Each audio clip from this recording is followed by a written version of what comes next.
Fala nação, tudo beleza? Antes de começar o vídeo, queria só pedir a vocês que curtem o nosso conteúdo, que façam algo bem importante que vai nos ajudar muito, que seria se inscrever em nosso canal, ativar o sino para não perder nenhuma novidade, deixarem um like para o YouTube entender que vocês curtiram o vídeo e querem continuar recebendo conteúdo como esse, e por fim, que vocês comentem também o que vocês acharam. Isso vai contribuir bastante para o crescimento do nosso canal e para a gente continuar trazendo conteúdo de qualidade para vocês. Feito isso, vamos pro vídeo. O Flamengo goleou o Santos aqui na Vila Belmiro 4-0. 3 gols de Gabigol e 1 do estreante Andréas Pereira. O jogo também ficou marcado pelas provocações de convidados do Santos aqui na Vila Belmiro a Gabigol. Ainda no primeiro tempo, Gabriel Barbosa reclamou de uma falta. Esses convidados disseram que Gabigol tem que respeitar o Santos e alguns deles xingaram o atacante. Ele respondeu com palavras no primeiro tempo e no segundo tempo com esses 3 gols. Todos comemorados, com gritos em direção a esses convidados do Santos. Depois do jogo, o atacante do Flamengo disse: Eu tenho 10 anos de Santos, né? Meus pais moram aqui, eu também moro aqui. Apesar de jogar no Flamengo e no Rio, quando tenho férias eu venho pra cá. Aqui é a minha cidade, moro aqui desde os meus 8 anos. Então, eu até comentei antes do jogo, né, no Twitter, que estava muito feliz de vir aqui. Aqui é onde eu aprendi tudo, onde é o clube que me projetou. Eu sempre vejo jogos do Santos. Meu pai é santista desde pequenininho. Eu também sempre vim aqui no estádio ver todos os meus ídolos jogar, o Robinho, o Neymar. Então, eu acho que eles têm que respeitar, primeiramente, a minha história aqui no clube. O último título do Santos, eu estava aqui. Então, quem tem que respeitar são eles. Eles me xingaram, não sei de onde. E aí é normal, né? Na imprensa só vai sair a parte que eu comemoro os gols, que eu provoco. Mas é assim, eles mexeram com a pessoa errada. Voltei pro segundo tempo e fiz 3 gols. O Santos chega agora a 5 jogos sem vencer. E fica a dúvida, como será o futuro do Santos? E agora, companheiros do Sport Center, não sei se vocês concordam comigo, mas Gabigol não poderia ter respondido melhor às provocações aqui na Vila Belmiro. Essa resposta é assim, né, Mendel? Com gols, mas é um Flamengo viciado em golear. E a gente tá vendo aí, olha, o desempenho do Flamengo com o Renato. 11 vitórias, 1 empate e 1 derrota. E a gente tem ali, ó, com 4 gols ou mais marcados, 8 partidas. Não marcou apenas na derrota por 4-0 para o Internacional. Nos outros jogos, a gente tá vendo aí 1 gol marcado em 2 partidas, 2 gols em 1 jogo, 3 gols em 1 partida e 4 gols em 8. Zé Elias, que vício é esse em marcar gols, Zé Elias? Antes de mais nada, boa noite. Fazer gols, Zé Elias. Boa noite, Bruno. Bem-vindo de volta aos amigos. Primeira vez que eu voltei aqui. Não, tá. Arrumou um estofado bom aqui. Tá legal. O pessoal aqui, Fortaleza, Presida, todo mundo aqui. Prazer estar de volta ao estúdio. E é um vício bom, né? Um vício bom, né? Se todos os times tivessem esse vício, provavelmente o Campeonato Brasileiro seria um campeonato mais interessante. Mas o Renato, depois que o Renato entrou, mudou, né? A gente percebe que esse Flamengo é um Flamengo mais leve, um Flamengo que joga mais futebol, que está tranquilo para poder jogar e com uma confiança lá no alto. Eu acho que isso faz a diferença pro futebol. Você vê jogadores que o Michael com problemas, né, no começo, com o Renato entrando, coincidência ou não, né, Renato entrando, fazendo gols, se tornando um jogador importante, o Bruno Henrique também, o Gabigol não precisa nem falar, acho que é um jogador referência no futebol brasileiro, pelos gols, pela postura. Eu gosto desse jeito irreverente do Gabigol. Eu acho que o cara que provocou o Gabigol agora está sendo procurado em Santos, né, porque assim... É uma total falta de noção, né? Primeiro que o Gabigol jamais respeitou o Santos em momento algum, pelo menos eu acompanhei ali durante o jogo também, sempre uma postura profissional, reclamando do jogo normal e depois tiveram que aguentar, né? 3-0, 4, poderia ter feito até mais, o João Paulo fez uma grande defesa também e o Flamengo vai se consolidando para ali subir na tabela e depois vai difícil quando chegar. Teremos aí com certeza grandes duelos contra o Atlético e possivelmente também contra o Palmeiras. Deixa eu dar as boas-vindas para o Silas também, e aí a gente dá sequência nessa história do Gabigol. Silas, é uma goleada atrás da outra. Os jogadores eram os mesmos, mas o time do Renato não para. O que é que acontece, hein, Silas? Fala, Bruno. Beijo pra você. Ô, Zé, tá bonito, hein, Zé? Caramba. Tá vendo? Voltei aos meus 18 anos, viu, Silas? Será que é o estúdio ou será que é você mesmo? Olha, Bruno, eu concordo com o que o Zé falou. O Flamengo, a gente tem que aplaudir a diretoria do Flamengo, porque eles estão fazendo uma gestão de manejo de grupo muito interessante. Está dando para os treinadores que estão trabalhando no clube jogadores. E cada treinador tem o seu estilo. O Renato Gaúcho, com esse estilo conversador, esse estilo vestiário que ele tem, que ele é muito bom nisso. Ele não recuperou só o Michael, mas ele recuperou o Vitinho. A gente falou do Rodinei aqui no jogo contra o Olímpia, né, da Libertadores, tudo bem, tinha feito uma goleada lá, e no jogo da volta ele jogou pra caramba, fez gol contra o Grêmio, num lindo passe do Vitinho, aliás, 2 lindos passes de esquerda, né, do Vitinho. Ele já tinha feito gol contra o Defensa e Justiça de esquerda. O Vitinho, um jogo que estava querendo ficar complicado, ele entrou e fez gol contra o Grêmio de pênalti, o Vitinho também. Então, assim, é um grupo. O Flamengo não tem 11. O Flamengo tem 11 e tem mais 8 excelentes jogadores, Thiago Maia, ou seja, jogadores, os meninos da base que quando são chamados respondem à altura e joga para frente. Eu acho que esses números que a gente acabou de ver aí, mais de 8 jogos com mais de 4 gols ou mais, é porque é um time que está feliz e joga para satisfazer o público que também paga para ver, né, para ver esse Flamengo que está arrasador.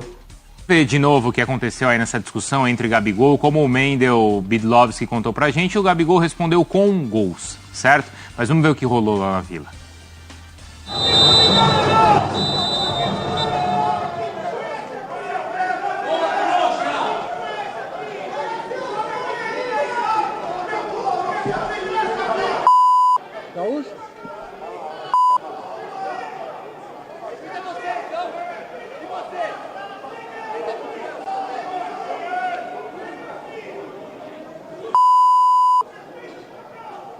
Então, eu tenho 10 anos de Santos, né?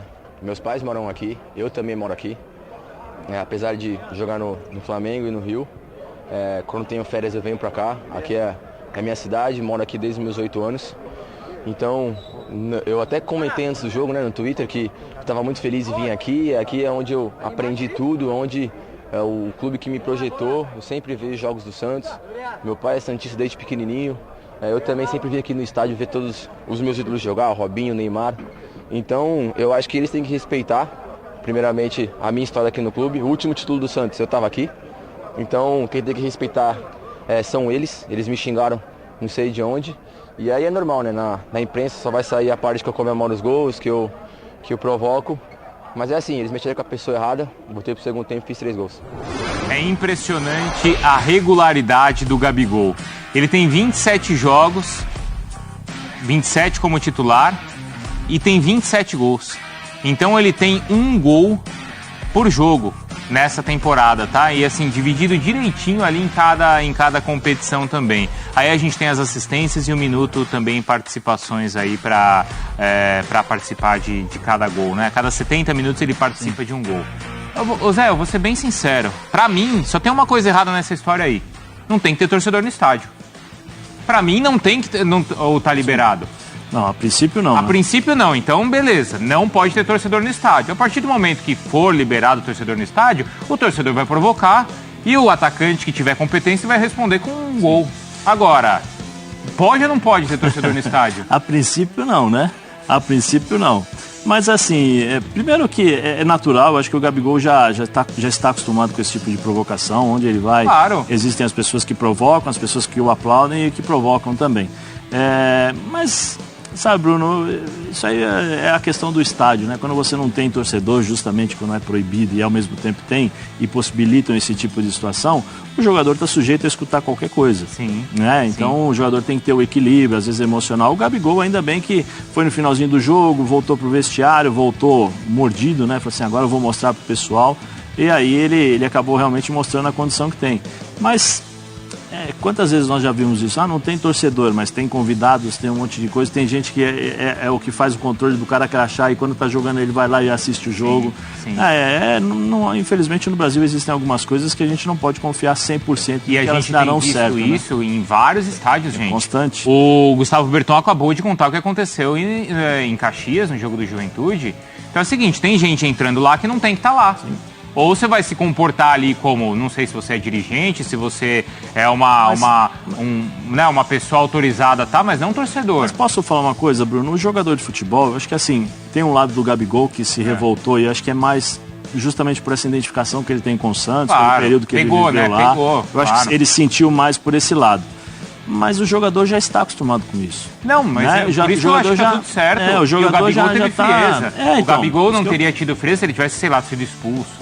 Então, por isso que eu falei, ainda bem que foi no finalzinho do jogo, né? No primeiro tempo, que acabou ele já saiu. Entendi. Luiz, o rubro-negro tá aí também contando as horas, não é, Silas? Por essa questão de se realmente não é confirmada a ida dele pro Benfica, porque aí ele pinta no Flamengo. É um personagem que você gostaria no Flamengo, Silas? Eu acho que qualquer time brasileiro gostaria de ter o Davi Luiz. Um cara, um líder, um cara que muitos anos na Europa, um cara que sabe o que é grupo, brilhou na seleção brasileira, e o Flamengo está dando aula de contratação. Se conseguir trazer mais esse jogador, aí vai ficar cada vez mais difícil para os outros times. A gente vê um Atlético Mineiro aí também se reforçando muito, a gente vê um Palmeiras se reforçando muito, mas eu acho que esses dois times que eu citei, né, ainda não estão à altura de um Flamengo no que diz respeito a elenco. Né? É muita gente para muitas competições, prazos curtos para treinamento, competições importantes, e o Flamengo é isso. O Flamengo tem hoje muitos jogadores, muitos craques, né? E o Davi Luiz seria mais um para reforçar um setor que nos últimos tempos tem sido talvez o setor com mais deficiência, né? O miolo da zaga. Principalmente por causa das contusões do Rodrigo Caio, Zé. Especialmente por isso, né?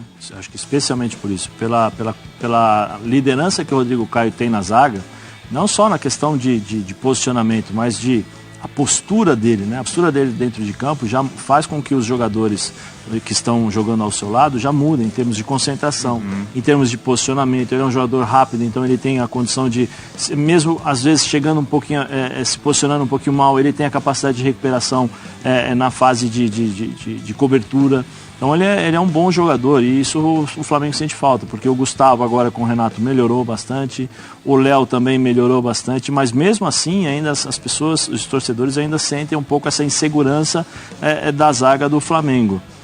Eu acho o Davi Luiz um grande jogador sensacional, espetacular em relação à personalidade que ele tem. Ele erra, ele vai lá, ele continua, ele tenta, ele busca, ele joga com o coração. E assim, o Silas vem falando da diretoria do Flamengo, mas eu acho que assim, além da diretoria, tem uma coisa que eu acho que o todo do Flamengo faz com que todo e qualquer jogador que conheça o futebol brasileiro queira jogar no Flamengo. Por quê? Primeiro, a torcida é apaixonante. Todo mundo que joga no Flamengo e todo mundo que já jogou contra o Flamengo ou que assiste um jogo do Flamengo sabe que a torcida é apaixonada, né? A torcida é diferente. Opa, peraí, eu vou jogar para essa torcida.